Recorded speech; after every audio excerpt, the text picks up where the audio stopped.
You're listening to the Weekend Sports Buzz. Saturdays 9 a.m. to 11 a.m. and Sundays 10 a.m. to noon. Tell us your thoughts on the Oxmoor Ford Lincoln Buzz Line at 384-1450.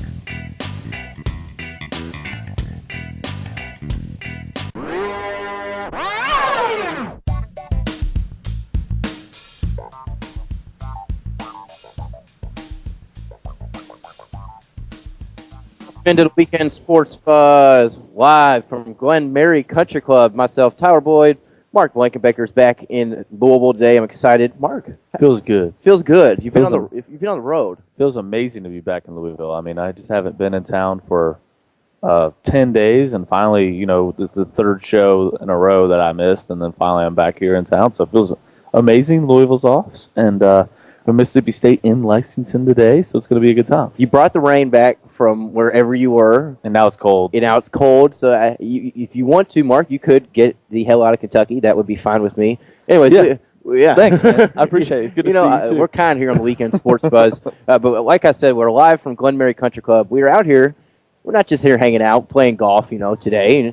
We're out here for Jerry's Scramble. It's benefiting the Kentucky ALS Association, that's ALS Association, sponsored by Mini of Louisville.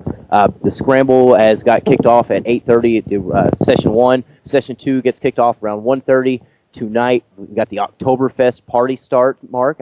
I know we've been a part of many Oktoberfests in our day. And then at 7:30, the silent auction will close. So if you want to come out here to Glen Mary, and even if you're not a golfer, you can come out here and help donate to the Kentucky ALS Association. To just walk right into the clubhouse. There's plenty of a silent auction room going on straight across from us where you can put some quarters down. I believe it's a quarter auction. Right, yeah, and ALS is a really serious disease, and it affects the nervous system of actually really athletic guys. I mean, Lou Gehrig was stricken with the illness and kind of made it famous, and ALS is known as Lou Gehrig's disease. But a buddy of mine, his father passed away about a year ago from ALS, and it was a really ugly battle, and it's a disease that we need to figure out more about and gain more research so that we can finally cure it. So ALS out here, and they're a good golf scramble here at Glen Mary Country Club, and I'm really excited to see so many people out here that are excited about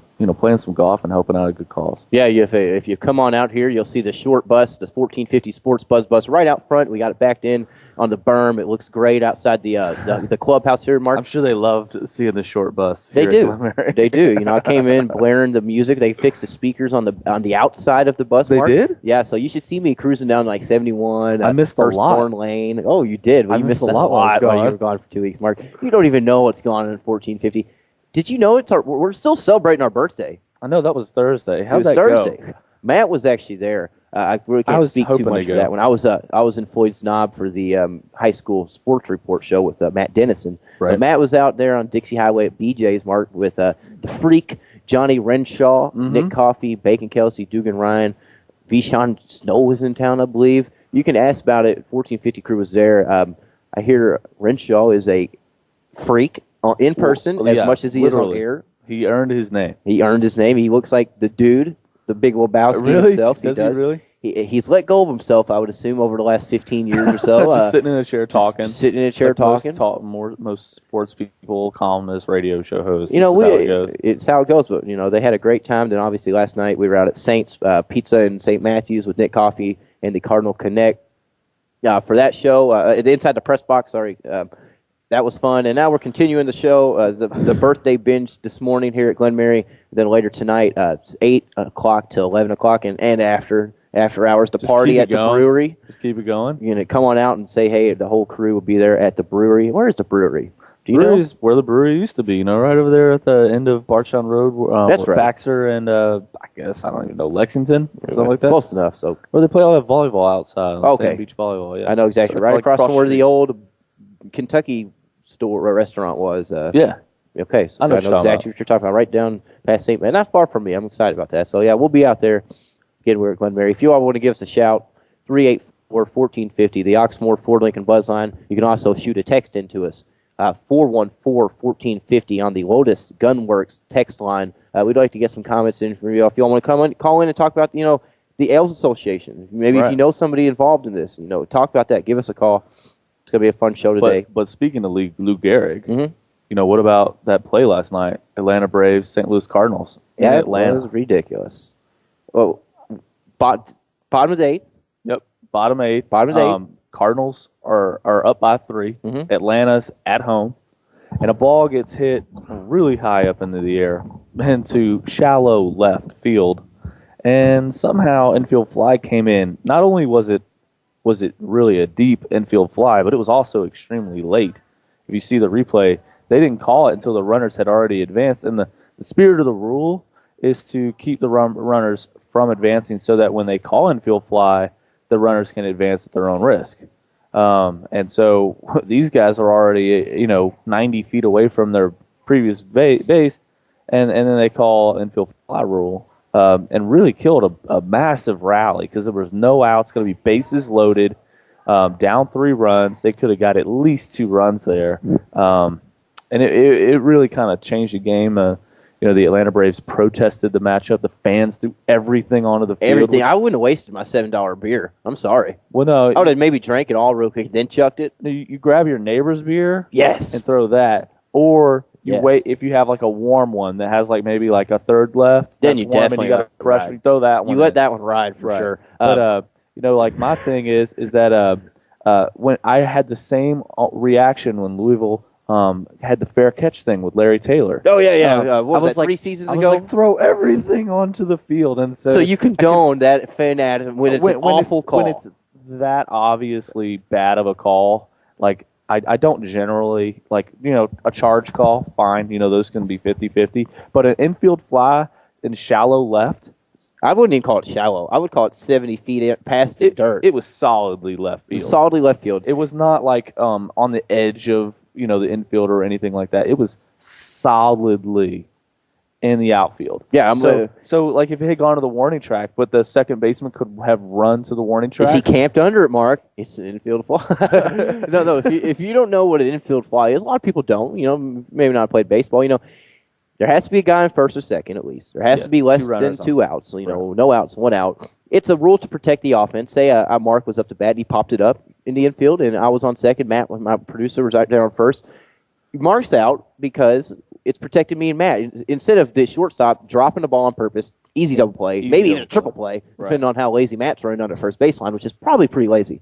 Yeah, considering he just popped up, he might be all the way to the outfield, to the dugout, and he's lazy anyway. So if the rule it consists of a fair fly ball, obviously, which can be caught by an infielder with an ordinary effort when first and second is occupied, which he got to. When it seems apparent the batted ball is the infield fly, the umpire is immediately supposed to call it. Like you said, he didn't call it until after the shortstop decided to move out of the way and let it drop. And then he put his hand up. The only umpire put his hand up there. The crowd didn't even know. That's what I noticed. The crowd didn't know. If it's for the benefit of the runners that are on base, then you have to call it immediately. Mm-hmm. Like you can't wait until you yourself are in left field. The umpire, you can see, he points up to the air, indicating he's calling infield fly. And he is, in left field right there on ESPN right now as we're talking. He's Sam Holbrook. halfway down the line. Halfway down the line from third base to the foul pole. Like, you can't call infield fly there. There has to be a limit past, 20 yards, say that you can't have infield fly here. That's one thing maybe the MLB needs to look at is why bring in extra umpires? You already have 4 umpires on the field during the normal game season, and then you bring in 2 more. It might be a little too many. That's too many different opinions coming around. Obviously, it messed up. This was the first game of the new playoff format where 2 wild cards face each other off in that 1-game playoff. Yeah, it was. I liked it. I liked the hype of the game. Of it. Yeah, it was like a game 7 without everything else. Yep, I like that, but I don't like how now it's done for the Braves. Yeah, Chipper Jones, one of my favorite baseball players of all time, done. Yeah, well, I don't care about Chipper, but for me, or the Braves, to be honest with you, but I can advocate for them because they play a 162 game season. Mm-hmm. Okay, that's a long. Fans bought a lot of tickets. They bought a lot of concessions. Not the Braves fans this year. They were actually down. Well, no, I'm saying. with you, though. You know what I mean? Like the fans, the diehards were there. The team was there. They went through the grind. They made the playoffs, and so I feel like Major League Baseball owes it to them to, if they're going to play a 1-game playoff, to get the call right. Mm-hmm. You know what I mean? Instead of having a sour taste in your mouth, playing in all those games, all those road trips, all that time away from your family and hard work, and then have that call. And that's why the fans do this stuff on the field, because it's a long season, comes down to one game, and they make that call. Now, let me ask you this. A lot of people on Twitter last night were blowing this up, a lot of Braves fans, obviously, a lot of just sports fans like us in general. Replay. There's some replay in baseball. Home runs. You can go, they'll go back and look at a replay. Other than that, there's really not that much. Right, well, that's a subjective call. Should there be a NFL-type challenge per team where they could say, sorry, I don't like that call. It could be in a crucial strike 3 to end the game, down 1 run with a guy on third. I don't like that call. I'm going to challenge. They'll never let you do subjective calls like balls and strikes or the infield fly rule last night, so replay wouldn't have helped last night at all because there's subjective rules in the NFL that they say are not challengeable. So, like this here is a subjective rule. Can the infielder make an ordinary effort to catch the ball, and then that constitutes infield fly? Now, it's like unless they draw a line behind the infield, which they could. They could, but that'd be very a weird. lot of ways to that'd be like cricket. Right. I think that there's a way of looking at it. To protest a game, which they did do, and it was turned down after 15 minutes or so. You have to protest. You can't, like you said, you can't protest the opinion. You can protest a rule that was missed. And in my opinion, yeah, exactly. A rule book infraction. That's what you can protest. And they were, I believe, they were protesting was. He wasn't camped under it. It wasn't, hey, I'm going to put my glove behind my back and make an awesome, easy little catch. It was, he went back. He made the decision. He pulled out. He freaked out. They weren't obviously communicated. I think that was a rule infraction, in my opinion. He protested the subjectivity of the umpire, is what he did, and his interpretation of the rule. And I think he's right. You know what I mean? Like the outfielder, the infielder thought the outfielder was calling him off, so he stopped pursuing the ball. So who's to say that he could have got there? You know what I mean? Because he quit his effort. I mean, it looked like he would have got there, but who's to say it actually brought down the ball? Now, getting back to what in my opinion, don't put yourself in that situation. You gave up 6 runs. Oh, yeah. If you want to make the playoffs and you're playing in a 1-game playoff to make that next series, you give up 6 runs, you really don't deserve it anyways. In my opinion, the Cardinals deserve the win. They won. I hate the Cardinals. I really do. That is one team I despise in baseball. Is the Cardinals. Maybe it's the Tony La Russa. It's the rivalry of the Reds. But I don't like them. Something about them though is that this is just when they turn it on and they don't ever lose. They come out of the wild card and they win. You got to I know Mike Matheny's first time manager, but that guy knows baseball really well, and he's been around the sport for a long time. And there's a reason why he's a young manager for the St. Louis Cardinals, who's one of the best. I mean, let's be honest, one of the best franchises in all of baseball, not just the National League. So to have a post like that in St. Louis, speaks to him, and I really think that I'm scared of the Cardinals. If I'm a Reds fan, you are too. I am. I was wanting the Braves to win last night to kind of keep them out of the fray,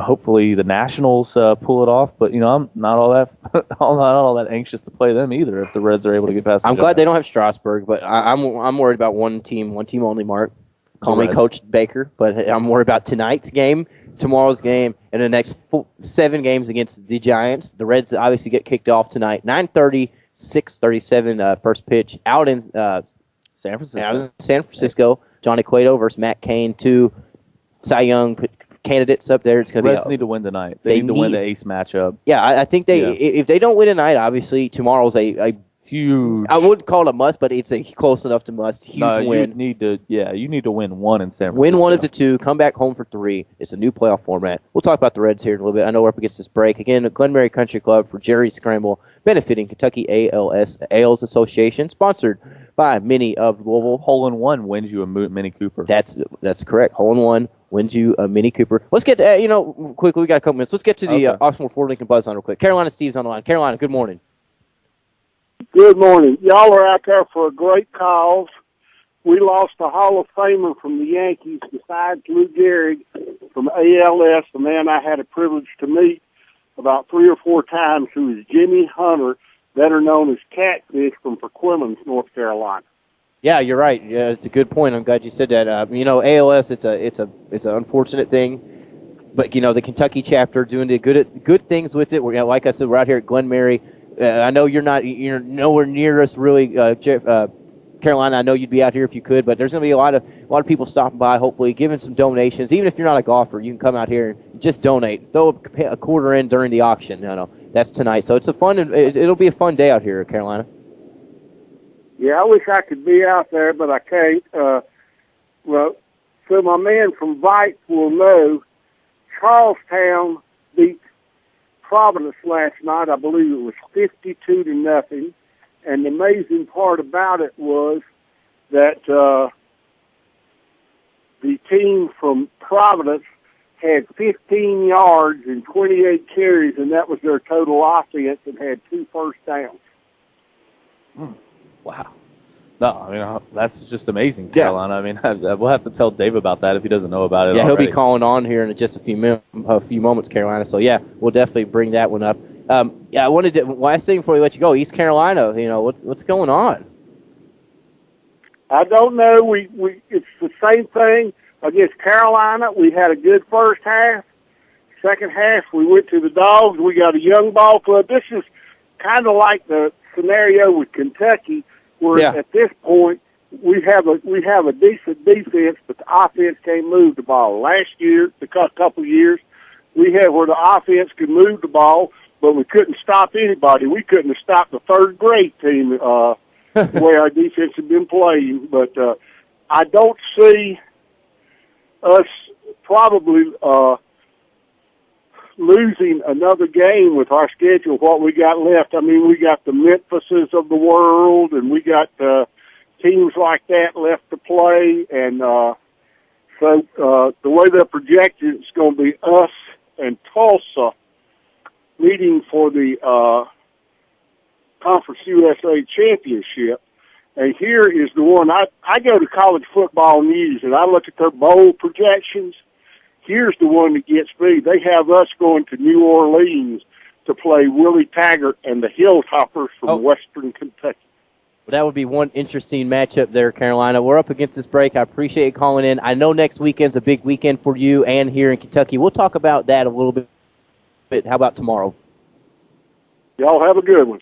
All right, Carolina. Thanks a lot, Carolina. Carolina Steve there, good caller. We're up against this break, 384-1450, the Oxmoor Ford Lincoln Buzz line. Give us a text on the Lotus Gunworks text line, 414-1450. We will be right back. Myself, Tyler Boyd, from Mark Blankbaker. This is the Weekend Sports Buzz. This is the Weekend Sports Buzz.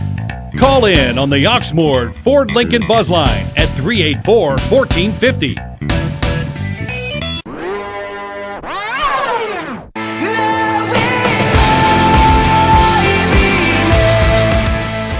Back at Sports Buzz live from Glen Mary Country Club. We're out here for the Jerry Scramble, benefiting the Kentucky ALS Association, sponsored by Minnie of Louisville. Again, Glen Mary Country Club. Come out here right down Bardstown Road, right past 265. We're not far at all, right down there. Turn right into the neighborhood. Come say hi. Come donate some money to the Jerry Scramble. Help benefit this great cause. We're out here, Mark. Absolutely. Come in here, bring your dollar bills. We take cash, probably take some checks. And, bring your $100 bills. Yeah, hundreds. Don't come Don't like short you're going changes to here. Kmart. You need to go like you're going to the Waldorf Astoria today. Exactly. Come out here and play some golf and hit a bucket of balls, or go play 18 with these guys. But anyway, right here we have Jack Ridge. He's with Jerry Scramble, and Jack, just tell us, about your involvement with this event and kind of what your mission is, with the ALS Association. Well, good morning, everyone. Yes, it is a great cause.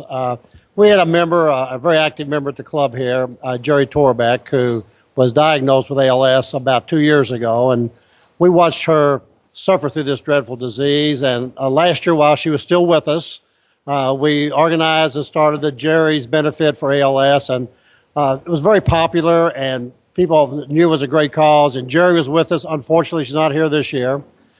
She lost to the disease, but we have a scramble going today. We had some people start this morning at 8:30, and we're also going to be able to play at 1:30 or even 2 o'clock if you want to come out.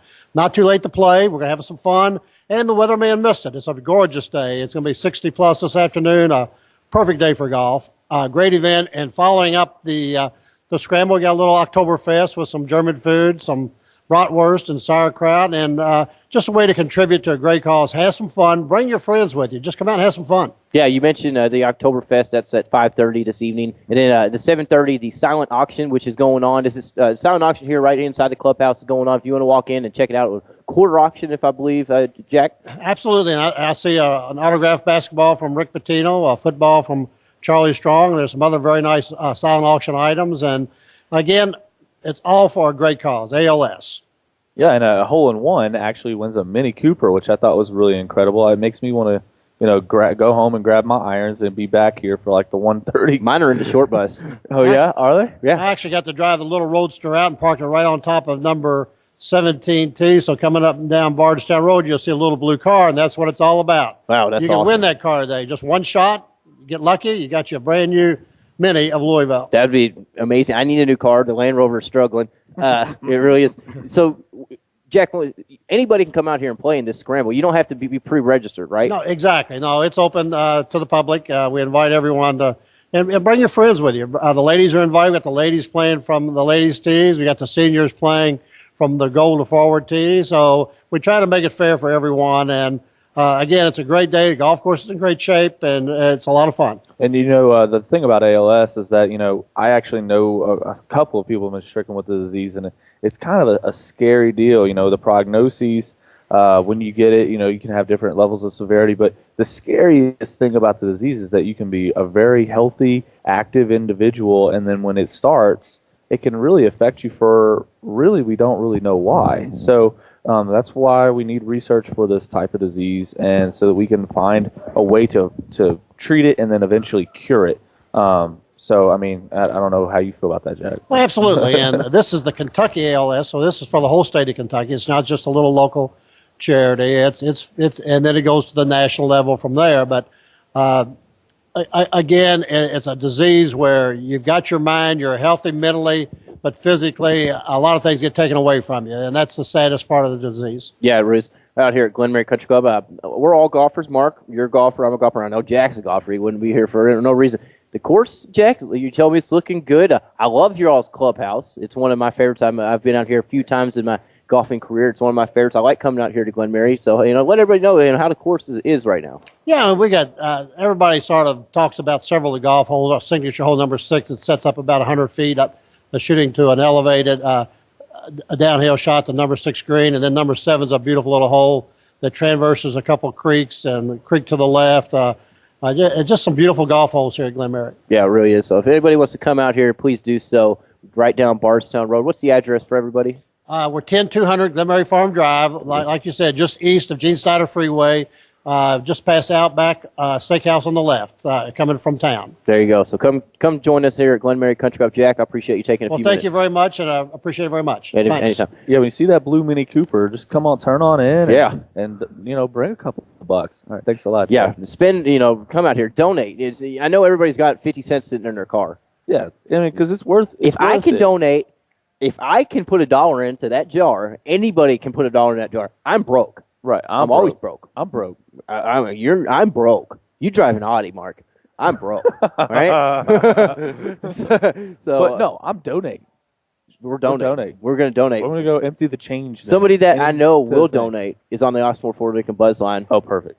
Dave Spelker from Vite Magazine. Dave, Good morning to you, my man. Hey, guys. How's it going? We're doing great. We're out here at Glen Mary Country Club for the Jerry Scramble, benefiting the Kentucky ALS Association. Great thing you guys are doing there, and what a beautiful morning for it.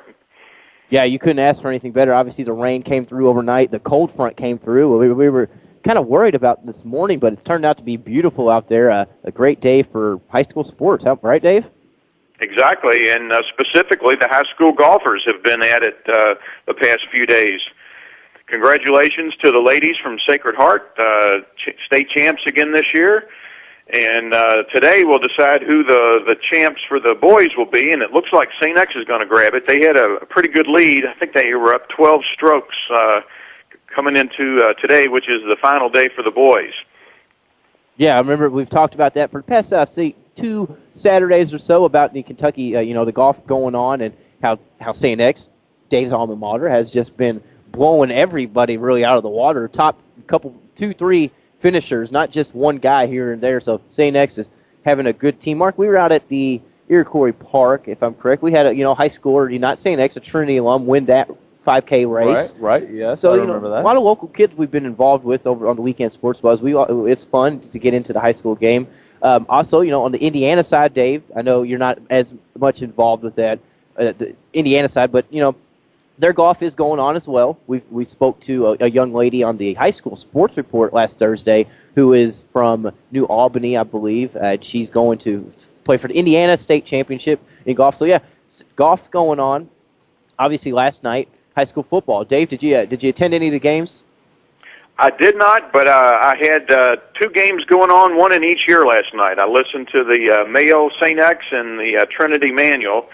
And then also I had Charlie Jenkins on too, listening to the New Albany Seymour game. So actually I had 3 going on at one time. So it was quite entertaining. But New Albany started slow last night, made a great comeback, and fell just a little short. But it sure is good listening to Charlie Jenkins, man. He's just been around forever, and he's just one of the cornerstones in high school sports around here. So. Sports Buzz caught a big fish when they got Charlie to join the team this year. Yeah, I saw the St. X score. They absolutely dismantled Mail last night. What has happened to the Mail Bulldogs? Since I graduated in 2000, it seems like they just can't get it together. Maybe I need to go back. You better watch what you're saying. Montrell is listening. Yeah, well, okay, he'll agree with me. He will agree. But no, and then also I've been saying it. Trinity. They handled Manual, but Manual actually scored a lot of points on them, and I've been circling Manual for next year for a long time. You have been. So, what's going on at Mail? Mark's kind of worried. His alma mater. I am worried. Well, even the Mail coach made the comment after the game. He said they're just bigger and faster and stronger. So sometimes it just happens that the kids don't come through that gel. Sometimes you just have a bad game. They're not a bad team. They've had some good wins this year. But, certainly last night, St. X came out and did the balanced attack of passing and running the ball. And Mayo was so, I think, intent on stopping their run that it allowed St. X just to toss over the middle. And, they scored like on 2 or 3 long passes. And that's uncharacteristic of a St. X team, but I'm sure Coach Glazer said, "Hey, if you're going to give it to us, we're going to take it." Anyway, yeah, there was some local, just a couple other scores. Ballard beat Eastern 42-21. That was actually a Thursday night game. There were some Thursday night games over locally. Doss beat Fairdale 40-20. PRP knocked off Seneca in a blowout 53-18. Oldham County 37 over Fern Creek 6. Christian Academy 41, Bardstown 6. Just some local scores. Obviously, Trinity beat Manual. So, a lot of good games. Good win for Coach Stefan LaFleurs at Cal there. That Bardstown was undefeated coming into that game. So, yeah, they 41-6. They put it to them pretty good. Yeah, it really is. Central, another big win, 55-0 over E-Town. Central, obviously, is going to be your favorite going into the 3A. And, guys, it won't be long. We'll be talking playoffs. We've got, about 2 or 3 more weeks? I believe and so. And then it is tournament time. Yeah, it's good. I like high school football playoffs. It's actually, I've been out to a few in the past couple of years since I did exit high school, and they are entertaining games if you find a good one. Also, of course, Dave Spelker, Vipe Magazine. You got to get your Vipe Magazine if you're in Louisville, Southern Indiana, nationally. If you're listening nationally on our on the 1450 Sports Buzz iPhone Android app, it's Vipe Magazine is national. Great high school sports coverage, good stories locally from, for an example, a bowler, a golfer, a new sport come around, bass fishing. You something you would never hear of. Vipe Magazine is going to do that for you. So you want to get on Vipe. They're doing good things. The November issue should be out soon. Another thing I wanted to question you about, Dave, is what's this Vipe bowling tournament? Is this? Could I go back to high school? We are going to sponsor a preseason Vipe bowling tournament. Yes, it's going to be at Dixie Bowl November the 10th, I believe. It's Saturday, November the 10th is the date. And we're working with Jack and John McCarthy, and it's going to be a Dixie Bowl. And it's going to be a lot of fun. Bowling was sanctioned, I think, a year ago as a KHSAA sport. Yep. And it is amazing the support and fun that these tournaments bring in. The parents, the fellow classmates, and we're really happy to be a part of this, and we're excited. And we're going to let John McCarty, run the thing because he's got so much experience. But we're just tickled to death to be a part of it and have our name with it. And you can bet there's going to be a lot of pictures online and in the magazine of it. So looking forward to that. Yes. Mark, when you're in your heyday of high school and myself, would you have been participating on your bowling team? I would have been on the Oldham County bowling team. I probably would have, yeah, because I did co-ed sports. I played swimming and tennis, and the reason was there were girls there. You just like to be around bowling, the women. Bowling, I would have been there too. You know what I mean? It really is. Bowling's fun. We're out here at golf. It's a leisurely sport. Anybody can do it throughout their 30s, 40s, 50s, 60s, 70s. Exactly. You can be as young or as old as you want, and you can bowl, you can golf. So it's a fun thing. When you sent me that text last night, and I saw the bowling tournament, Dave, I was jealous. I didn't get to participate. Well, we might have a celebrity lane or two and have a little fun with it. I mean, actually, if you guys wanted to do a remote that morning or something, it would be a blast. You would be amazed at the enthusiasm and intensity that these kids bring to their sport. So we can talk about that if you like, but it would be fun. Yeah, Matt loves doing remotes, so I think we're locked in for that. Yeah, we'll definitely be there. You can put that on a calendar. We would love to be there to wake Matt up as early as possible, Dave, to get him up, going. Dave, we're up against this break. As always, Sure. We appreciate taking a few moments every Saturday. You can check out Dave Spelker. He'll be calling at the 9:30 hour. You can get your high school sports report update. David, I appreciate it. Well, happy birthday to the Sports Buzz, too. It's great having you guys in the community, and 1 year and going strong. Great job, everybody. Thanks a lot, Dave. Thanks, Dave. Appreciate it. Yeah, like you said, it is. We're continuing our birthday binge here, day 3 of the party. There's been a lot of adult beverages gone down in the last 48 hours. There's going to be a lot more tonight. That's all we need is Tyler with a headset trying to bowl with a beer in one hand and a ball in the other. That would be with all awesome. the equipment. I could see it going down. Just letting everybody know how I'm lining up. I'm going 3 arrows to the right. And the color while you're bowling. We could make it a basketball type bowling environment. I think it would be great. Anyways, live from Glen Country Club for Jerry Scramble. Come out here, donate. It's a great cause benefiting ALS Association, the Kentucky ALS Association. You can also hop on their website, www.alsaky.org. Get on there, check it out. I'm sure you can donate right there online at your fingertips. Give us a shout, 384-1450 on the Oxmoor Ford Lincoln Buzz line. We'll be right back, the Weekend Sports Buzz. It's the Weekend Sports Buzz. Tell us your thoughts on the Oxmoor Ford Lincoln Buzz line at 384-1450.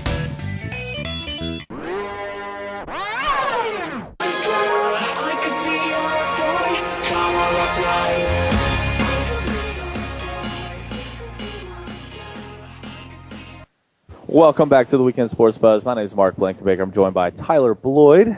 We're here at Glen Country Club for Jerry Scramble to benefit the Kentucky ALS Association, sponsored by Minnie Cooper of Louisville. Today, Tyler, today it's October. It's the first true weekend, I feel like, of college football. You're 5-0, Mark. No, I'm saying like for the matchups that we're getting this week. Like, there are some really good matchups. We got LSU, Florida. Good one. 10 versus 4, both undefeated. I see how you started. Carolina. I see how you started out with 2 SEC games already. No, I'm just going by the rankings. Georgia, South Carolina, 2 undefeated teams. Mm-hmm. Then, West Virginia, Texas, 2 undefeated teams. Number Geno 8 and 11. Smith going for another 600 maybe. There are a lot of quasi-bowl games today. You know what I mean? Like Nebraska, Ohio State. These are great. That's an old-school matchup, isn't it? It is. Kind of. They're both ranked. Nebraska's 4-1, Ohio State's 5-0. Miami, Notre Dame. Think about that. Miami, who is criminals down versus the Catholics. That's what it is. Yeah, if you want to put it that way. Miami's 4-1. They got thrashed by Kansas State. They've looked good otherwise. Notre Dame really hasn't been challenged. This is a game where you get to find out who's for real. And of course, you do have. Kentucky kicks off at 12:21 against Mississippi State in Commonwealth Stadium. We're going to do that in the second hour. Logan Lowry, Rivals.com will join us. He's in Lexington, so we'll talk to him. The BulldogBlitz.com. Yeah. So we're going to talk to him, Mississippi State. But I'm just really excited. Mark, I know you're awful with predictions. I'm terrible at them. I said Past last year 2-3 it was going to be weeks. close. You weren't even I did close. say. I said it was going to be close. I said they were going to blow them out, but then I said it was going to be It's your close. upset of the week. Give me an upset of the week. I kind of like doing this upset of the week. I mean, I don't really know what game here would be an upset. I mean, they're so tightly matched. I mean, I kind of like Miami over Notre Dame a little bit. Kind of like Miami. I don't see that. I think Miami is just not Miami this year. I don't know. But I could see. I mean, there's so many good matchups. I actually really like Kentucky today. I was going to say that. I mean, if we had to have an upset, I would have to pick that. I would also probably pick Arizona over Stanford. Mm-hmm. But other than that, I think there's a lot of really good games, and I don't know if you can call Florida beating a number 4 LSU team an upset. Mm-hmm. You know what I mean? Which I don't think that'll happen. I think LSU handles Florida today. I think South Carolina gets Georgia.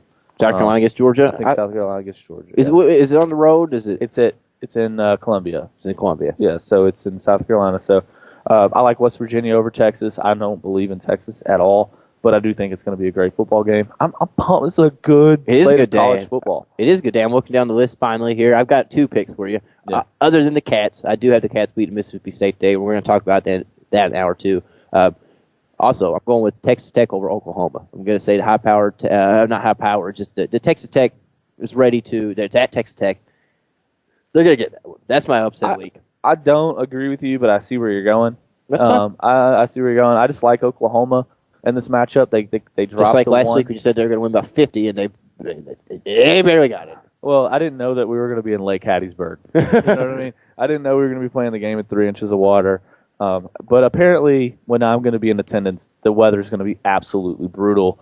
So I think I just need to get used to that. I actually didn't bring rain gear at all on my 10-day Louisville football trip, and it rained both times. So good. I'm glad it rained. Maybe I'll take rain gear with me, and it won't rain. Gotta be smarter than a trip, Mark. Yeah. One team that's not playing though, that is ranked, that I can't pick to be upset this week is your Cardinals. Right. Let's talk a little bit about that, Mark. You're 5-0. Yep. Charlie Strong, isn't as he's not happy. He's nowhere near happy. You have a lot of issues in the fourth quarter, maybe some late things. Where are you all today? Well, today, we're 5-0 out of conference. Literally haven't played a conference game. We're going to be one of 3 schools next week playing our first conference game. And we'll be on the road against Pitt. And, I think offensively the team really has done a really nice job running the football. And you have to feel good about the passing game with Teddy Bridgewater. He's had 2, kind of poor performances, for Teddy's standards. And partly, the FIU game, we can't blame on the weather at all. The Southern Miss game, we can blame on the weather. Yeah, that was just another atmosphere. Nobody could throw the ball. So I think he's had one bad game. And, the defense seems to have a philosophical switch from last year where they didn't have any, faith in the offense at all. They played a really tight pressure defense and didn't allow anything, but they gave up a lot of big plays. This year, teams have not, been able to get the big play on Louisville, but they have had long, sustained drives, which frustrates the fan base because they're like, why can't we get these teams off on third down? Why can't we get them? Why aren't we blitzing more? Well, the reason is because we're giving more of a cushion to let them make a mistake because we have enough offense that as long as we don't give up a huge play as we get closer to the red zone, the defense tightens up that way, and we might give up field goals, or we might not. And one of the things is that Louisville's defense is still highly ranked in terms of scoring defense. They are giving up more yards. They aren't getting into the backfield to get the sacks and tackles for loss like they used to. But we haven't played a conference game yet. And everything that comes down to it comes down to conference. Your whole schedule is kind of like a conference. Well, it doesn't matter. You could go 10-2 and end up in the Belk Bowl because of the way the that bowl would be a situation. disappointment, right? It would be a major disappointment. I mean, at this point, if Louisville wins the league, yes, a BCS Bowl is expected. But if they got into the Champ Sports Bowl, which is the old Citrus Bowl in Orlando, that wouldn't be terrible because you would be playing in the ACC number 2.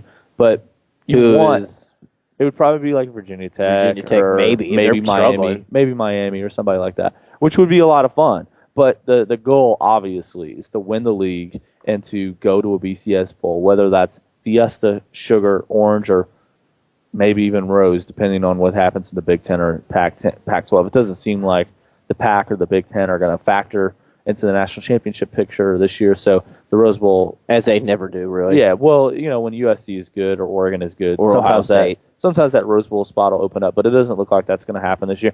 But I really do like watching Pac-12 football. Do you? I love Are you it. kidding me? Are you sarcastic right now? No, Why do you like it? I think it's ultra competitive. I don't think that there's a lot of Pretty disparity. even. I don't think there's a lot of disparity between the top and the bottom. Obviously Washington State's not that great, but like you can go literally 1 to 10 and anybody can beat anybody. And I just think that's really fun to watch. Yeah, no, I'm with you. I think me and you're kind of on the same page here. We both will sit down and watch any type of game.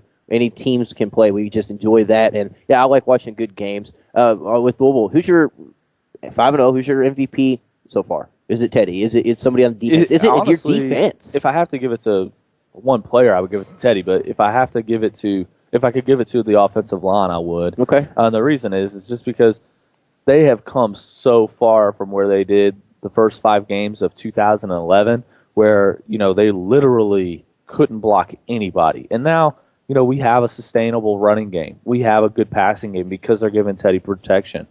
We have good wide receivers out there that couldn't showcase their ability because Teddy didn't get time. So I would give it to the offensive line.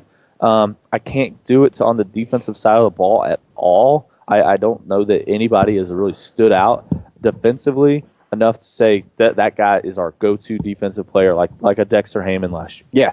Yeah. But obviously, the team goes as Teddy goes, and so far they're 5-0. If we can get dry conditions the rest of the way for the Cardinals, I think that they're really difficult. Now, who is next week for Louisville? It's a home game, right? No, Back in Louisville? They play at Heinz Field against Pittsburgh, On the road still. and then they'll play 3 games at home Good. following that. I'm trying to get back out to Cardinal Park and enjoy ourselves some remotes and get keep Matt up and going. But we'll be back out there. So 5-0 now. Obviously, that leaves you 7 left. Mm-hmm. This is this tougher stretch of your schedule. These remaining 7 games. What's it? 5-2, 6-1, 7-0. Where are you going to sit at? I'm really hoping that they can do the 6-1, 7-0 thing. But realistically speaking, the way that they've closed out games and the way they've kind of come out, maybe sometimes disinterested or complacent. I really look at the Cincinnati game right now, and I look at next week against Pitt, because let's face it, Pitt's been hot and cold all year. They have Ray Graham.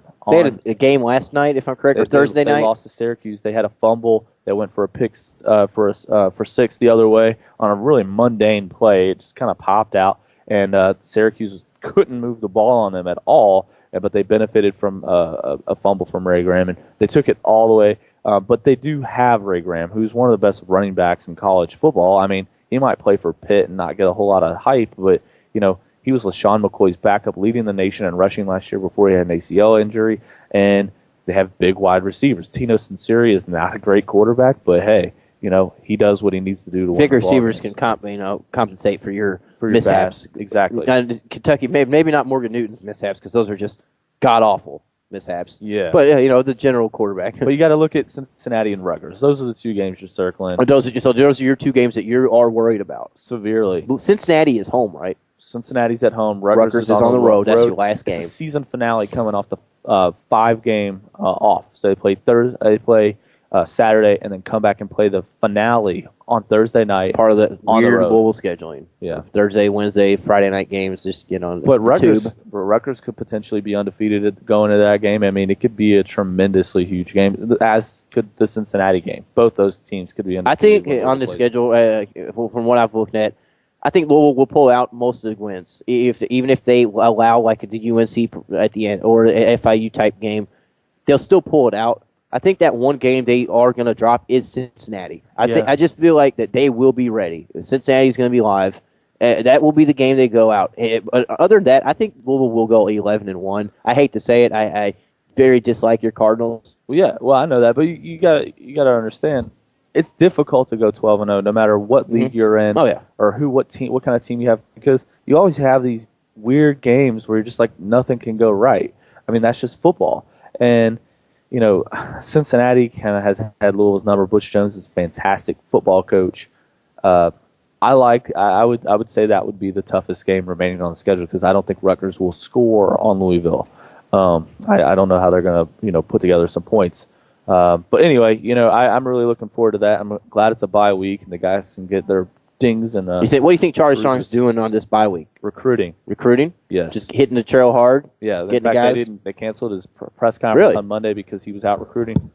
And then he did do his Jim Rome appearance, which was awesome. I saw that. I didn't see that. I heard that. He said that he's not cut like that, which doesn't make sense if you think about the team that he has coming back from this year to next year. He loses basically no one. Yeah, Why would he next leave year's and go ridiculous. into a train wreck situation in Arkansas? I don't think Montrell Jones Power Hour Monday, Tuesday, Thursday, Fridays from Total One. He has some sources, and what he's hearing is Tommy Tuberville, Arkansas. I could definitely see that. No, that's just I know we're not going to talk about Tommy Tuberville to Arkansas. What do you think about that? But that just secures Louisville a little bit more. Secures Charlie Strong. Well, it does, but it doesn't. I mean, I don't think he's going to Arkansas. I don't know why Arkansas would hire Tuberville. I mean, he is about to get run out of Texas Tech. I mean, it is Texas Tech. Yeah, I know, but you know what I mean. I know what you mean. He did okay at Clemson, though. Gene Chizik's working himself out of a job down at Auburn somehow 2 years off there. I don't see. That's just a little absurd to me. I don't know. Let's get to our break. Of course, we're out here, Glen Mary Country Club. Jerry Scramble's going on right now. The first flight of the first flight for the round went off there at 8:30. Session 2 kicks off at 1:30. The silent auction opens at 1 o'clock, ending at 7:30. Come out here. If you are not a golfer, you can still come out and donate to the Kentucky Ales Association. Help out the Jerry Scramble. Get this going. So Glen Mary Country Club just past 265 off of Barstown Road. Come say hey to us. We'll be here till 11 o'clock and so on. Anyways, it's the Weekend Sports Buzz. Be right back with Hour 2.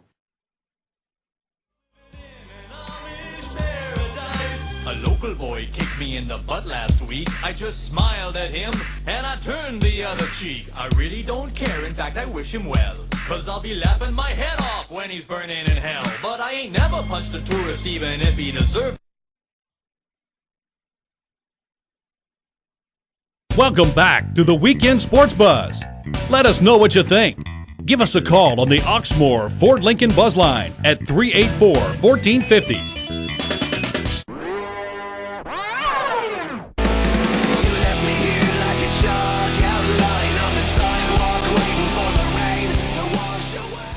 Back here, Hour 2 of the Weekend Sports Buzz. Give us a shout on the Oxmoor Ford Lincoln Buzz Line, 384-1450. Also, you can shoot us a text on the Lotus Gun Works text line, 414-1450. We're out here live from Glen Mary Country Club. Jerry Scramble's going on right now. Flight 1 got kicked off here at 8:30. Flight 2 coming up in the afternoon. We're out here benefiting the Kentucky ALS Association. This event is sponsored by many of Louisville. Like Jack Ridge said earlier, Mark, there's a blue Mini Cooper out posted up. If you're driving down, I believe, Barstown Road, you'll just see it.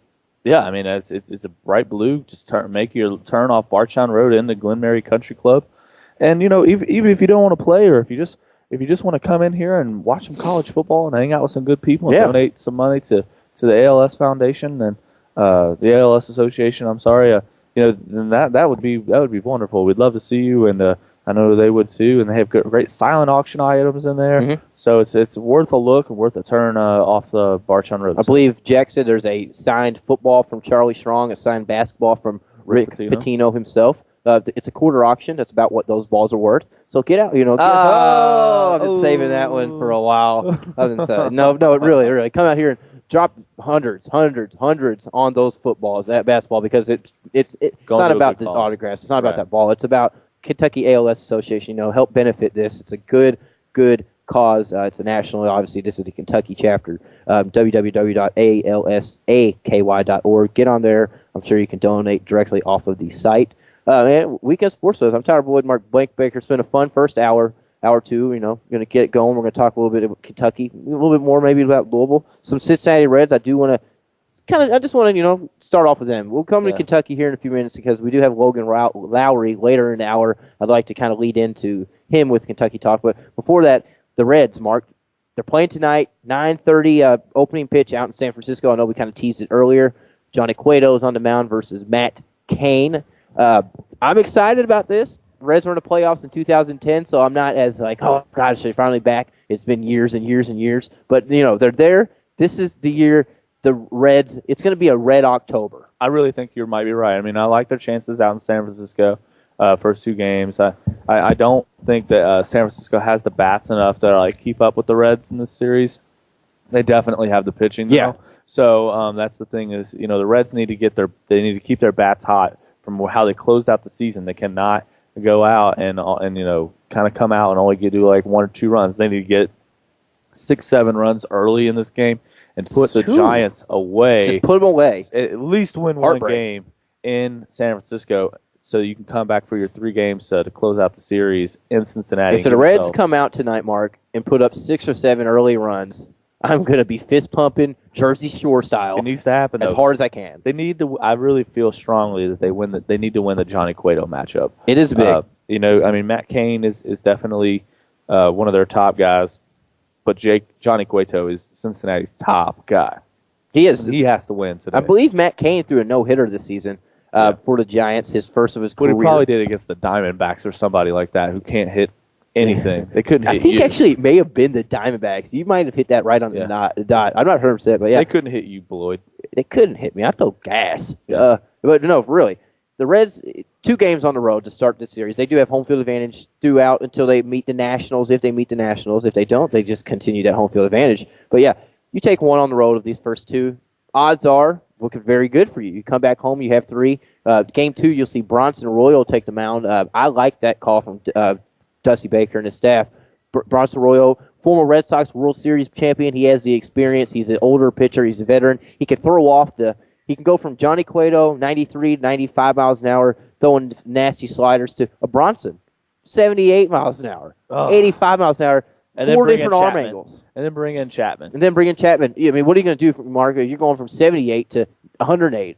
Yeah, well he's not throwing that hard these days, but just saying. He's throwing 99 to 101 miles an hour. That's all you on a regular basis, and that's plenty. Plenty. Thank you. Sign me up, coach. And in that second pitch that he's developed has really been key. A 91 mile an hour slider, that's brutal. It's really brutal, and when you can go from 99 to 100 miles an hour to 90 and throw with the same look, then batters are confused, and that's one of the reasons why Chapman has been so effective all season long.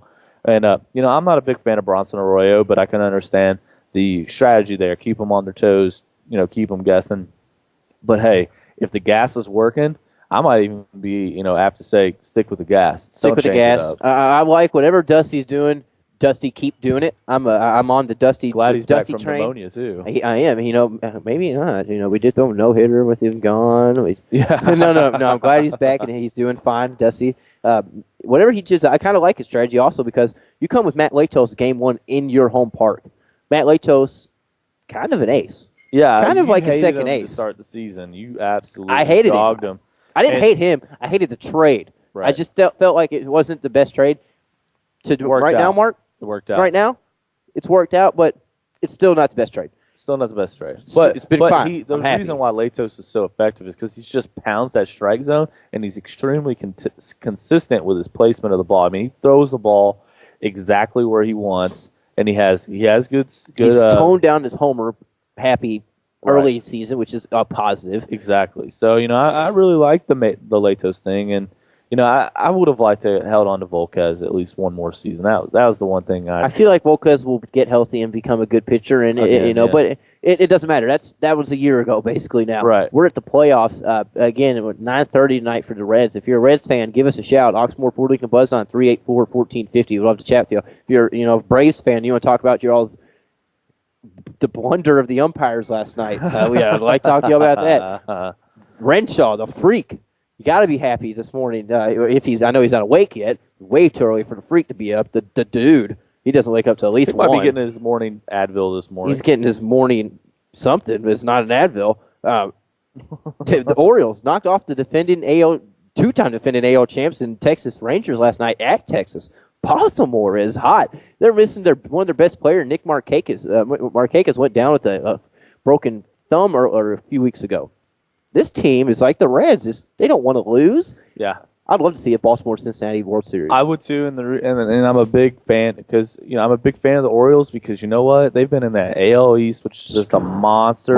Because not only have the Yankees and the Red Sox, the Rays, two biggest payrolls, but you have the Tampa Bay Rays who have somehow continued to compete in that division, and the Orioles spend on their baseball team. It's not like they don't try.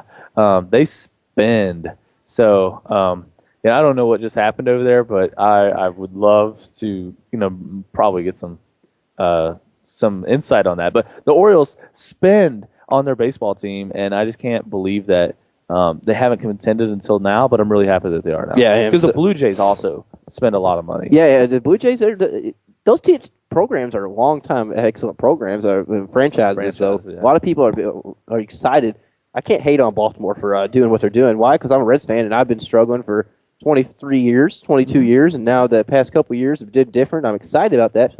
I know I've been saying it just as my red shaded glasses that I only wear for baseball, Mark. They're going to win the World Series. I've been saying it since before the season started, but I'm dead serious. They're going to win the World Series. Will you go to the World Series if they're in it? Will you go and get tickets? If they're in the playoffs, which they are, I plan on being up there with playoff with our man Brad Steen from our website, KentuckySports.co and CarsandCats.com, writing a lot of good Red stuff.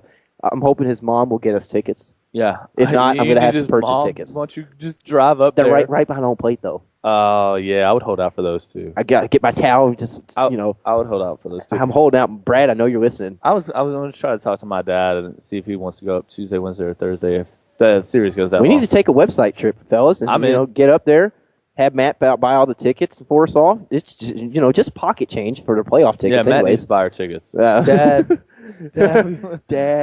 And so get up there. The 9:30. Turn on the TV. I'm sure it'll be right there on TBS channel 27 for all you Insight local customers. And yeah, go Reds! I couldn't be more happier. The Reds are a chance, not just a chance to, not just being in postseason, but a legit shot at. Right, winning. like the first time they made the playoffs when Dusty Baker came in, it was like a shock, and everybody's just I was happy to be there. Now it's time to do something. If you don't do something, I hate to say it, Dusty, you're going to get a lot of heat. He's still done really well, and I think they'll win this series against the Giants, and it all is going to come down to the National League Championship Series. I'm kind of hoping that it's the Nationals. I feel like they match up a little bit better against them, even though Nationals have the best record in baseball. I don't, for whatever reason. The St. Louis Cardinals have the Reds number. St. Louis Cardinals have playoff numbers. Yeah, and they do. That's one team you do not want to face in the playoffs. But even during the regular season, the Cardinals really handled the Reds. I don't know what the head-up matchup was, but I guarantee you St. Louis won it. I know the Giants and Reds season matchup was 4-3 Reds. Obviously, this is a best-of-7 series, so that would win it for you. Best of 4 or best of 5? This is 7. It is? It's 7. All series are 7. They changed it 2 years ago. It's okay. It's 7. They keep up. So the Reds, I'm expecting the Reds to pull this series out 4-2. I really am. I think that they're just going to.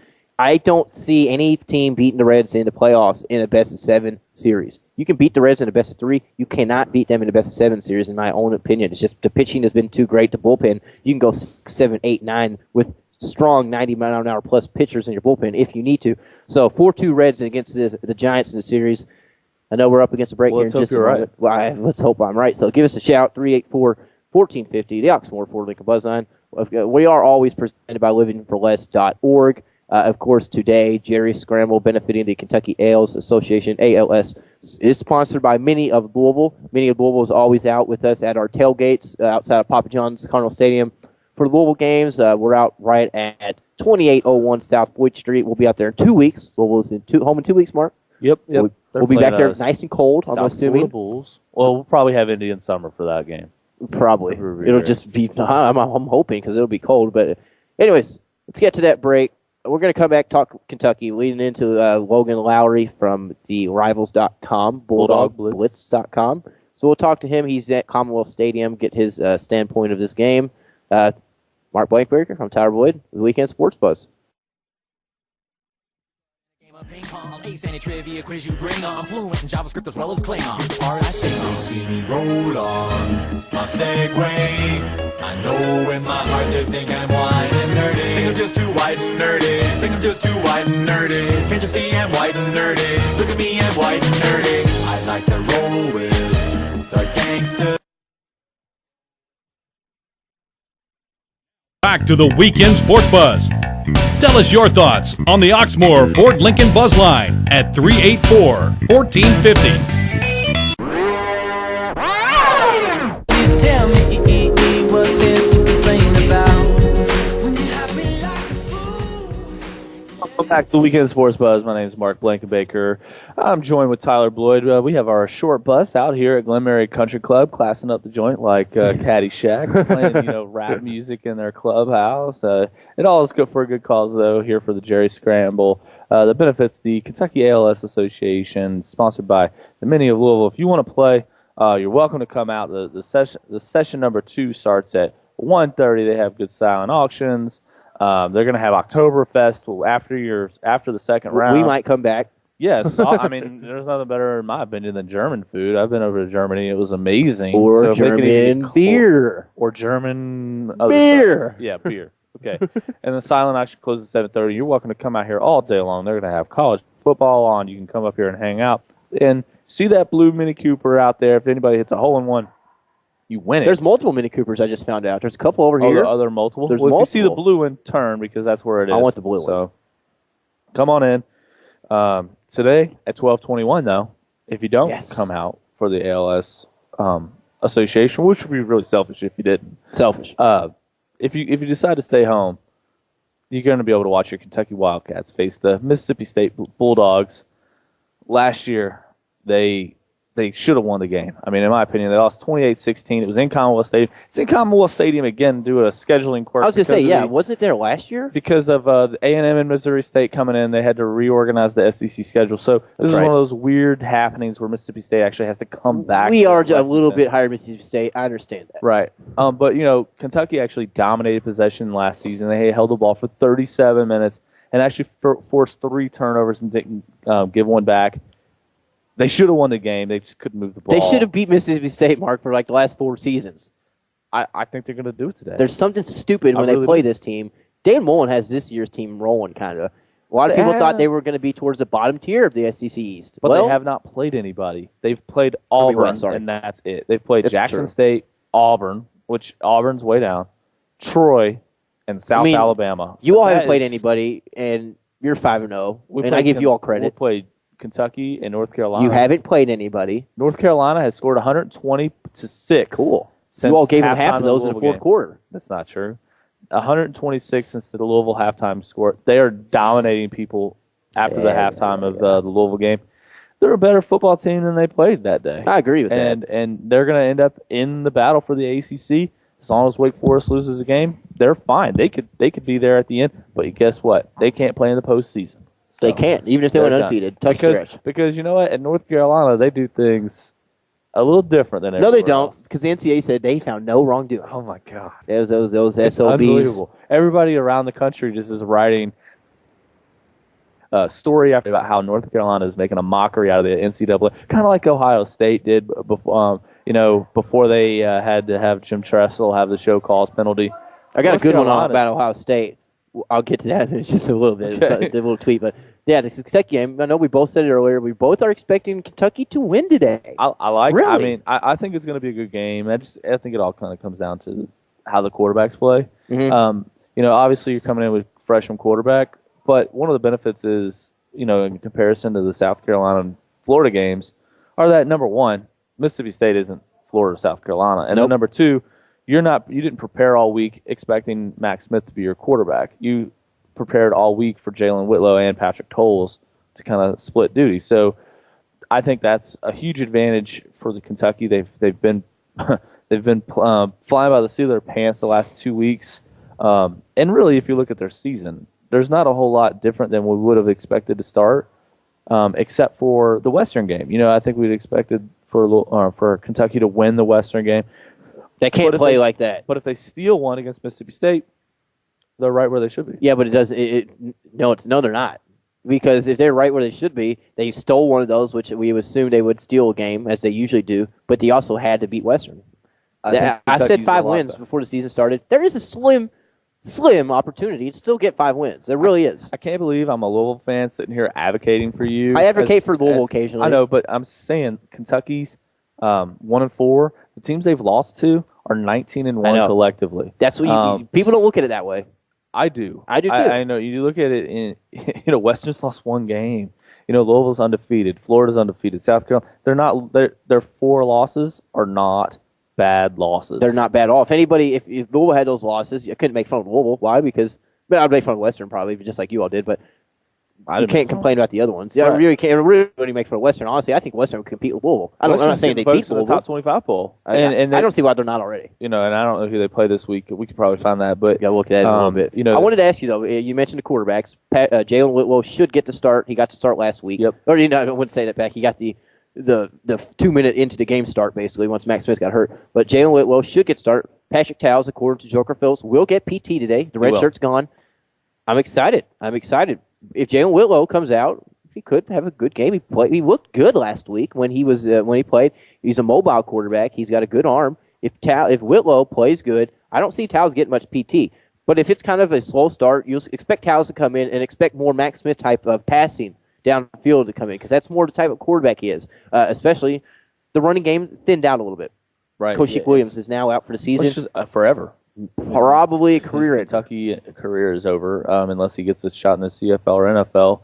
We'll never see. He's injury prone. It's unfortunate. We're all on the same page. Injuries are no fun, regardless of your team. Louisville's all about injuries. I don't even like Louisville basketball and football players getting injured. Why? Because I want you to be in full strength to beat you all in full strength, so you all don't have excuses. But yeah, Koshik Williams out. You got Jonathan George. You've got Dyshawn Mobley, true freshman. Yeah, Raymond Sanders. You got Raymond Sanders. You got plenty to fill the void. That's not really the issue, but I'm excited. I really am excited for today's quarterback. It is when you have like a leader. Yeah, when you have the leader, like Williams. He's like one of those hard-working guys that came in was a walk-on and then actually became your stud. And he set an example in the locker room and on the field and in practice and in the game. He's somebody like that. He's a smaller guy. Per Joker, he was the strongest kid on the team, pound per pound. Only coming in around 178, 160. Yeah. Well, that's what he played at this year. Okay, small guy, pure muscle. When I saw him, did some post games, pure muscle. A guy I like to think about when I think of him, Dylan Dawkins. Who's that? Dalen Dawkins. Dalen Dawkins. Trinity's running back, could be the best running back in the state. He could be. He's very fast. We had his father on yesterday during the Montreal Jones Power Hour. Did you really had Ralph on? We had Ralph on. Oh, we talked about this. We talked about, people are saying, this kid's small. I hate to see what he said? Ralph Dawkins' son. I want to hear what he said, yeah. He said he just laughed and said, look, everybody said Brian was small. He did fine. Right, Brian Dawkins. Everybody, people don't realize that this kid's speed is so good. That first tackler never takes him down, is what his father said. This being small doesn't matter if your heart and your abilities are better than that. He runs over people. He's fast. He's on Kentucky's campus this weekend. I know, and I'm glad that he's going to get a scholarship offer, probably from the University of Kentucky this weekend. I don't like is the fact that he's not going to get one from Louisville, and the reason isn't because he's not a good player. It's because Louisville's not going to take a running back in this class. They only have 11 scholarships to give because they have. You got Sin Norris Perry already. Your freshman, Brandon Ratcliffe, Corbin Lamb, and Brandon Ratcliffe, who are not even getting used. That are freshmen, and then we're going to keep the red shirt on Brandon Ratcliffe.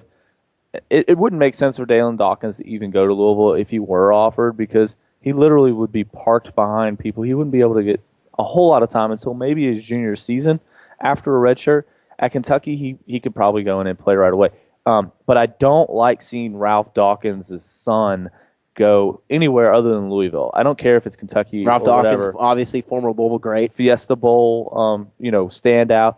One of the best running backs that we've ever had. One of the most exciting running backs Louisville's one of the best ever had. Football families in history. Yeah, exactly. Ever. Like, not just Louisville, but, Brian Dawkins of Philadelphia. I don't know. I've never talked to Dalen Dawkins. We didn't ask his father, is he a Louisville fan? I'm assuming chances are, yes, he is probably a Louisville fan. I'll pretty much go ahead and just tell you he is. But he's probably feeling a little animosity towards them. They're not even thinking about it. I know you made some good points of why, but now if he changes over to the dark side of the blue, I want him. Well, I want him. He's fast. We need speed at Kentucky. One thing you could do, if Charlie Strong, if you really wanted to go to Louisville, is he could gray shirt, and he could not come in this class. I think he's a kid that wants to play. I think he is too, and I don't think he wants to wait, and he shouldn't have to. He's talented. He's a talented enough kid to not have to wait, and if it's not Kentucky, it'll be somebody else, like a Cincinnati or somebody like that, and it's gonna be terrible for Louisville because that's gonna come back and bite them. I promise you.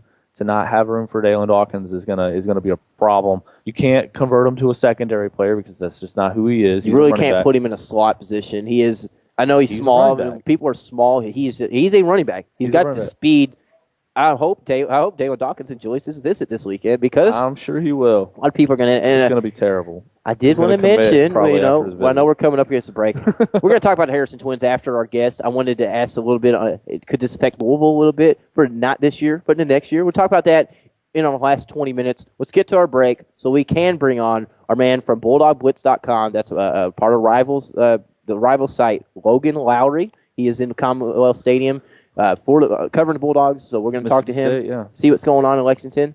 If you want to give us a shout, 384-1450. We'll be right back at the Weekend Sports Buzz.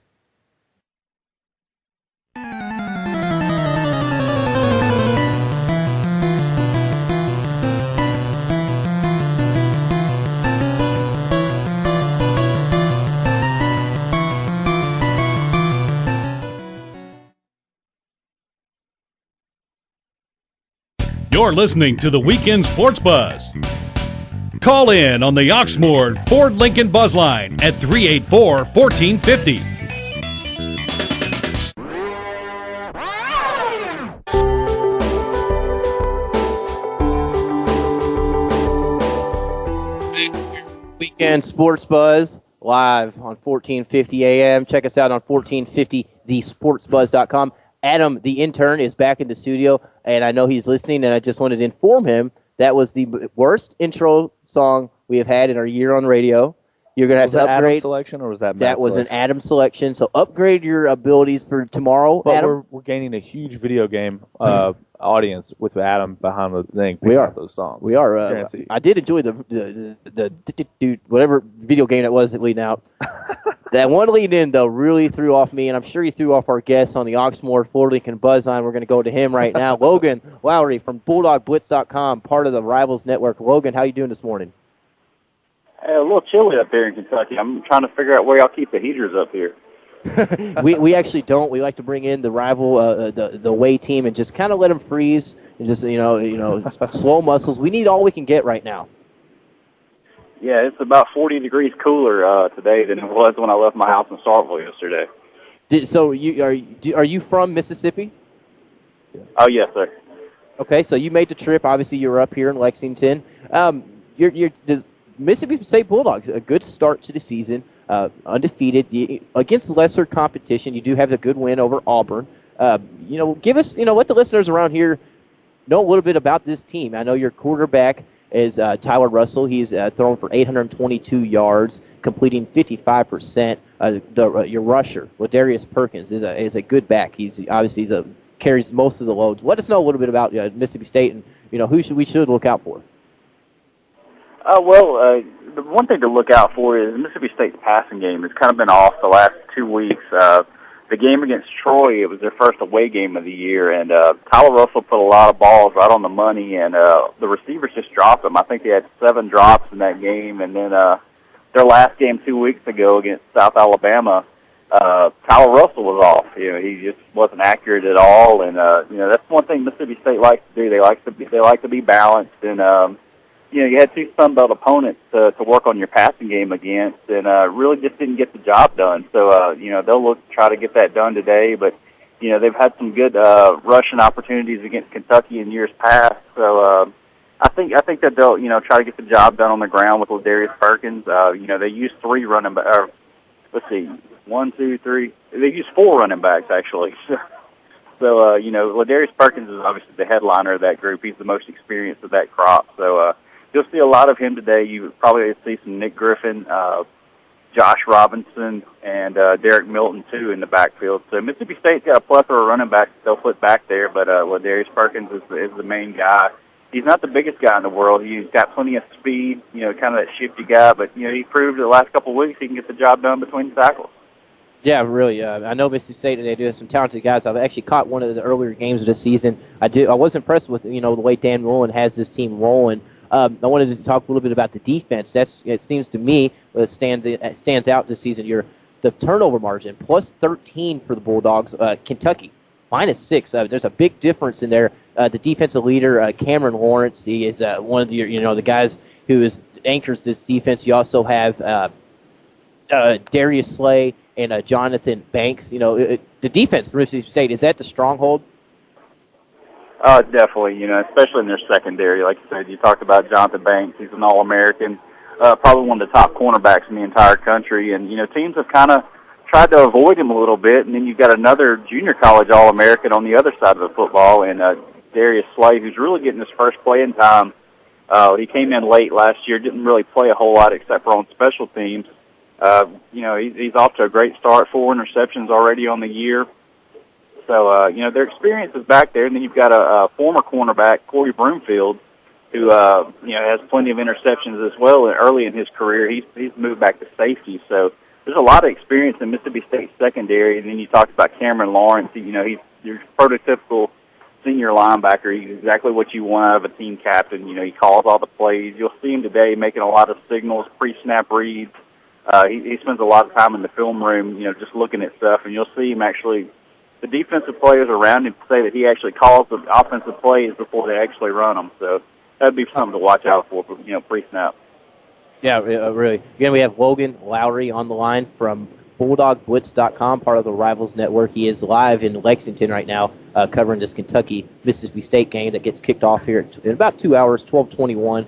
You can check that out. It's a big-time game, obviously, for Kentucky. They are sitting at 1-4. They do need a win, and this would be a big-time win against the Bulldogs, being ranked number 20, undefeated. What is Mississippi State coming into Kentucky? Maybe a little concerns. What do they need to do to come out of Lexington with that 5-0 mark? They just need to keep doing what they've been doing the first few games. Eliminate turnovers on offense. I think they only have 2 turnovers the entire year on offense. They've got to, take care of the football and create turnovers on defense. They've got to rattle those 2 freshman quarterbacks that Kentucky's planning on starting. They've got to do some things defensively to kind of take them out of their game, not get them any confidence early on, just get some pressure on them. And, pressure is something that's key for Mississippi State. They really haven't gotten a lot of pressure on the quarterback this year, and they're looking to get that established this week. Yeah, you mentioned, obviously, that Kentucky's going to be starting true freshman quarterback Jalen Whitlow. We expect true freshman Patrick Towles to get time as well. Mississippi State, they're preparing for a dual quarterback type of game, right? Yes, they are. They knew early in the week that they would see both of those freshmen. And Dan Mullen actually talked about he had to go back and watch some of Thull's high school highlights because he hadn't played it all this year. So he went back and looked at some of his high school film to kind of prepare his team for what they might possibly see and what his game entails. Yeah. I want to ask you before I let you go, the fans. How are the fans, going? Obviously, you're 4-0. They have to be generally happy. Are they behind Dan Mullen in this team, or is it Mississippi State basketball season not too long from around the corner? Oh yeah, they're behind him 100%. That seat's not even remotely warm at all. I mean, I think they've sold out 19 straight games at Davis Wade Stadium, and if you followed Mississippi State football in the past, that's never been the case. They're about to expand the stadium, opening in 2014. So a lot of money is going into the football program, and the fans are happy with the direction that it's going right now. That's good. I'm as a Kentucky fan myself, I do think Dan Mullen is a good coach. He does have your program rolling in the positive, obviously the right direction. Logan, I appreciate you taking a few minutes while you are in Lexington. I'll let you get back in prepared for today's game, and go Cats. Thanks, guys. Thanks for having me on. Appreciate Logan for taking his time. Everybody check him out on BulldogBlitz.com, part of the Rivals Network. Of course, we are live from Glen Mary Country Club. For Jerry Scramble, Mark, it's everybody's coming in. It looks like the first flight. They're probably finishing up with their first 9 holes. Turn, and they're getting some snacks, getting some drinks.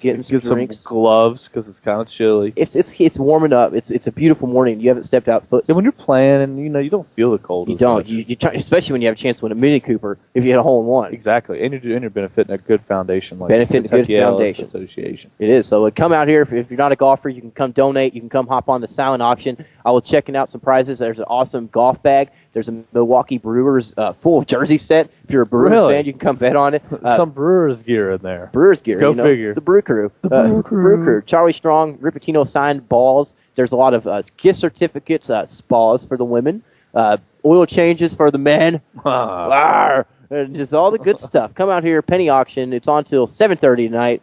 We'll be right back with the final segment of the Weekend Sports Buzz.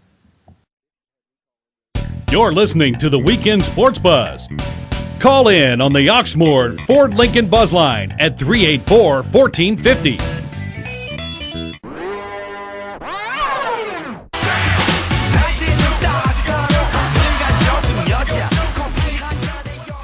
Adam, the Weekend Sports Buzz is back. Style. A little Gangnam Style there. One of the more popular songs going on around there. First South Korean ever to have a #1 hit. He's got great dance moves. He really does. I know, it's This segment, Mark, just so if you didn't know, now you know. This is brought to you by Franklin Taxes and Accounting. Services residents and businesses owners nationwide. We offer financial planning, tax preparation services, estate planning, LLC, corporation setup, and forensic auditing. They can help provide any corporation or small business with payroll, monthly financials, bookkeeping, and much more. They're located in Southern Indiana, 611 Watt Street, Jeffersonville. Contact their friendly and dedicated CPA, Marcy Franklin, who has over 15 years of experience, 502-424-1179, or check out the website, franklintaxes.com, for more information. They're committed to providing expert advice, meeting every client's individual needs. We appreciate Franklin Taxes and Accounting and Marcy for joining with Weekend Sports Buzz 1450, sponsoring us, getting us through these remotes. It's good stuff. It really is. We appreciate it. So check them out. Final segment here, 384-1450. Give us a shout, the Oxmoor Ford Lincoln Buzz Line. You can also text us. There's my man, the golf man himself, walking in, John Asher. Those golf guys coming up here at noon. I'm glad the show, we're live at Glen Mary Country Club. I was hoping they'd be out here, obviously, the golf show every Saturday, Sunday, 12 to 2. It's a good show. It really is. It is. I know. I love golf, so I'm going to listen. He's talking, huh? 11 to 1 today. Okay, how about that? Going special hours. 11 to 1. Going to follow us up right away. Weekend golf. Whoa. Those weekend golf guys. I keep getting it confused with the Weekend Sports Buzz. So, 384-1450. You just worked that out over there, Tyler. I'm just going to watch you struggle. I did just work it out. I did just work it out. Oh, nice. I did. Nice. Anyways, Mark, Louisville fan you are. Harrison Twins just committed to Kentucky. They did. Me and Matt are smiling. We've been smiling for 38 hours or so. We're excited. Mm-hmm. 2 top 5 recruits being committed in the same day. 2013-14 class. They're already #1.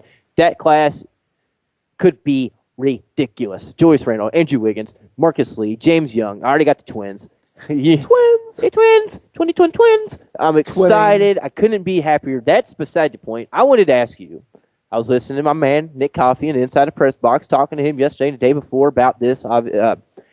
He kind of said Rick Pitino has a lot of pressure on him for this season, saying, in his opinion, they may need to win that title to keep the fan base happy, to keep Rick in business at the Cards because of what's coming into Kentucky next year. What happened at Kentucky the past 2 years? What could happen again at Kentucky this year?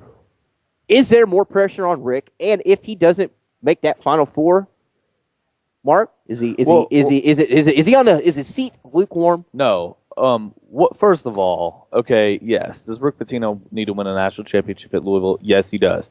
He has a top 5 attendance. He's the top 2 paid college basketball coach. The highest rated, college basketball market in the United States is Louisville, Kentucky. He needs to win a national championship here. He's a sparkling new KFC Yum Center.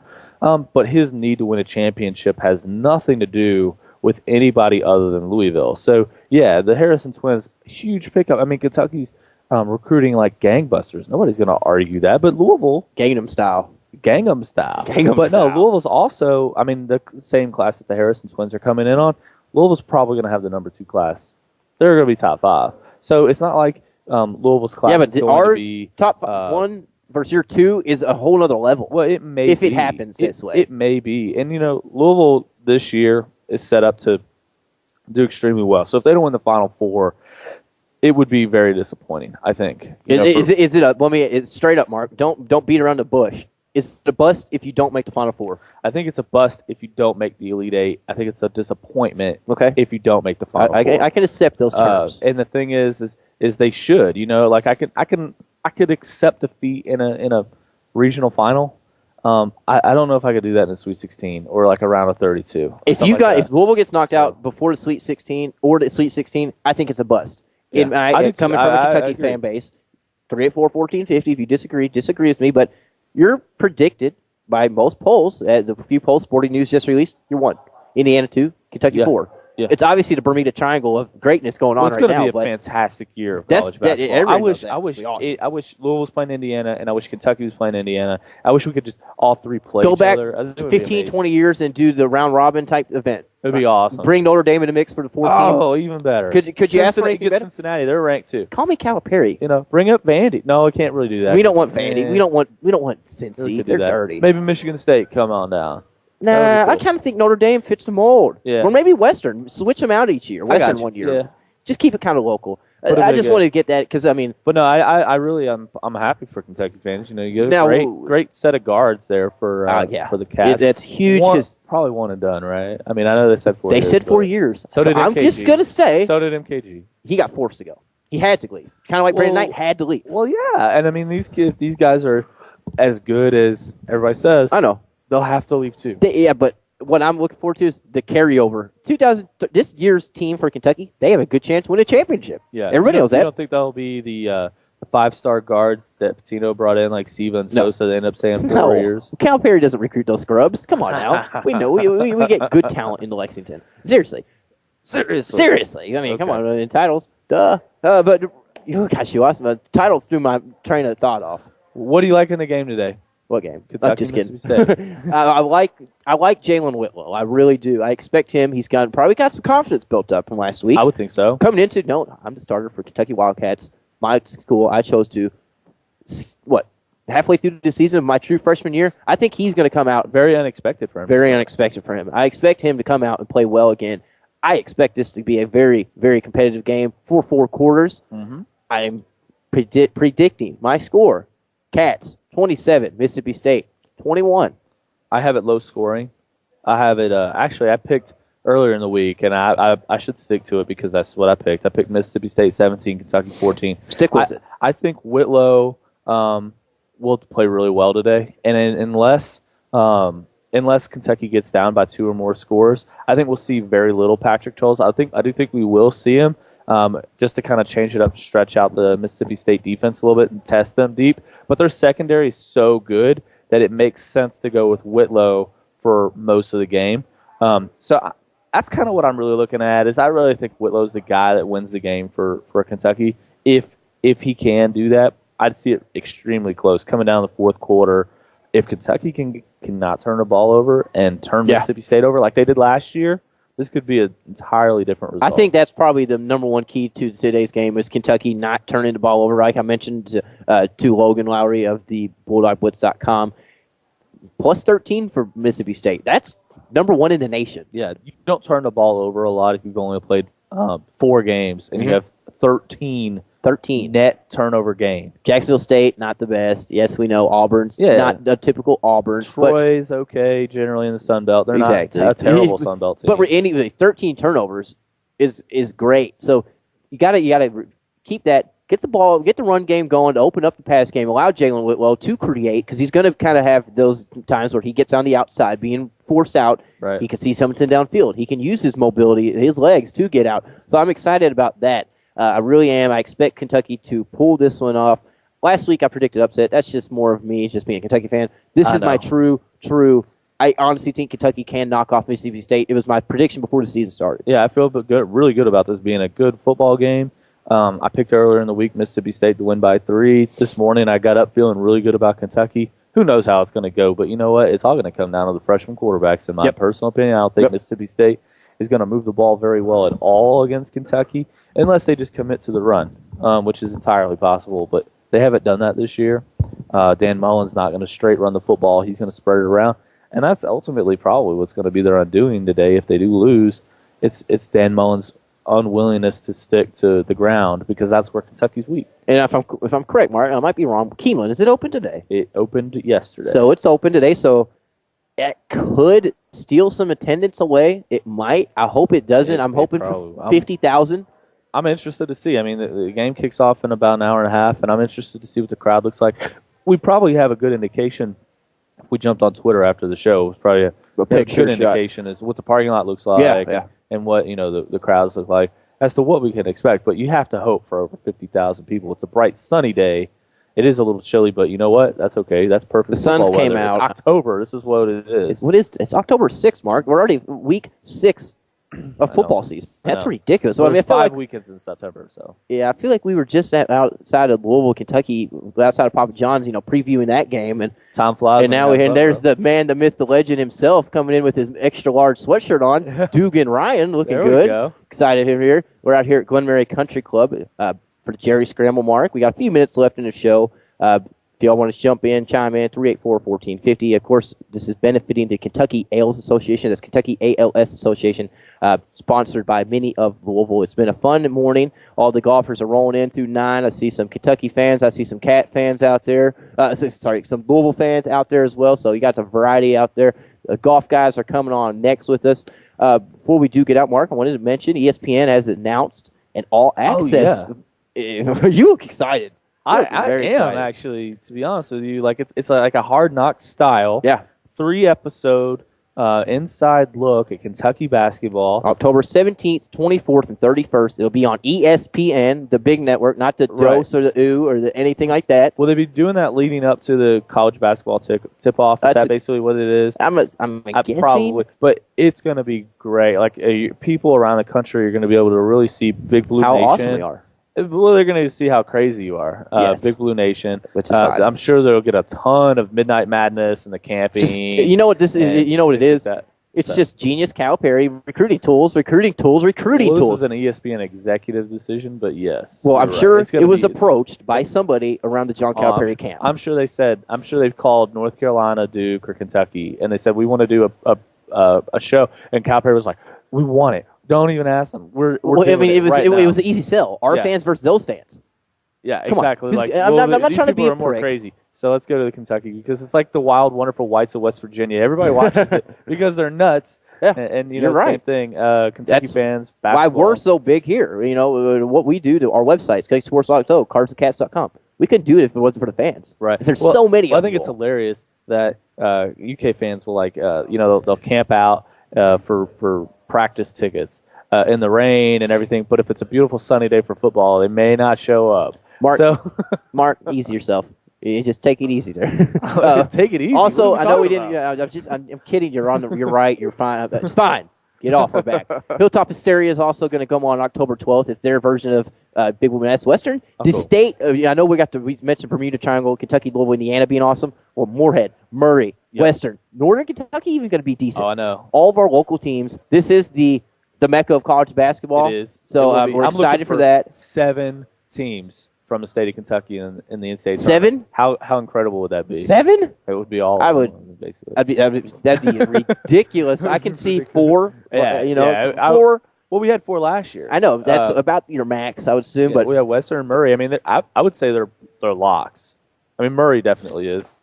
I would assume Western is there as well. I know they did lose a guy in Michael Kidd Gilchrist, his former high school teammate. Did he hurt? He's transferred. Little guard. I can't think of his name off the top of my head. He was their best player. Well, don't beat yourself up about it. I'm not, because it is the Hilltoppers, and they're not on my fan base right now. Anyways, it's been a fun show. Come out here to Glen Mary Country Club for Jerry's Scramble. If you're not a golfer, you can still donate to the silent auction benefiting the Kentucky ALS Association. Coming up next from 11 to 1, those weekend golf guys, John Asher and the crew, going to get it going. So stick with 1450. Tune in to 1450 to sportsbuzz.com. It's been a fun show. I'll be back tomorrow with my man Kelly Patrick from 10 to 12. This is the Weekend Sports Buzz.